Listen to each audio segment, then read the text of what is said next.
अस्सलामुअलैकुम, कैसे हैं आप सब। उम्मीद है कि सब खैरियत से होंगे। चैनल पे नए हैं तो सब्सक्राइब कर लें और बेल आइकन को ऑल पे प्रेस कर दें। तो येला लूडो में आज एक न्यू एक्टिविटी रिलीज़ कर दी गई है जिसका नाम है लकी नंबर 222। 2 दिन की एक्टिविटी है, रूम एक्टिविटी है। 4 दिसंबर से लेकर 6 दिसंबर तक ये एक्टिविटी चलेगी। इसमें करना क्या है, तो use the tool lucky number to get 222 and you will obtain the unreleased gift winner। ये विनर वाला गिफ्ट आप 3 बार जो ये रिलीज़ नहीं किया जाएगा, लेकिन हाँ, जो लकी नंबर को यूज़ करके 222 लेकर आएगा तो ये वाला आपका टास्क पूरा हो जाएगा। तो यहाँ से ये गो वाला ऑप्शन ख़त्म हो जाएगा, यहाँ पे अनलॉक वाला ऑप्शन आ जाएगा, आपने यहाँ से अनलॉक कर लेना है।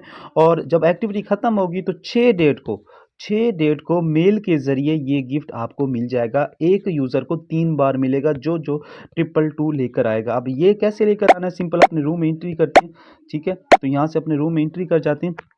रूम एंट्री करने के बाद नीचे ये टूल्स का ऑप्शन होता है, ये गेम टूल्स का, यहाँ पे क्लिक करते हैं। तो यहाँ पे क्लिक करने के बाद यहाँ पे होता है ये लकी नंबर, और लकी नंबर में भी 3 ऑप्शन होती हैं। एक होता है 0 to 10, 0 to 99 और 0 to 999, ठीक है। तो इस 999 वाले को यूज़ करना है और यूज़ करके यहाँ पे 22 लेकर आना है। यहाँ पे 5 डायमंड आपके लगेंगे। अगर आप इस गिफ्ट को हासिल करना चाहते हो तो इस तरीके से आप यहाँ पे 5-5 डायमंड लगा के अपना नंबर लेकर आ सकते हो। बाकी हंसते रहें, मुस्कुराते रहें। फिर मिलते हैं एक नई वीडियो के साथ। दुआओं में याद रखना। अल्लाह हाफ़िज़। और येला लूडो के हवाले से अगर आपको परचेजिंग चाहिए तो हमसे रब्ता करके ले सकते हैं। Good bye.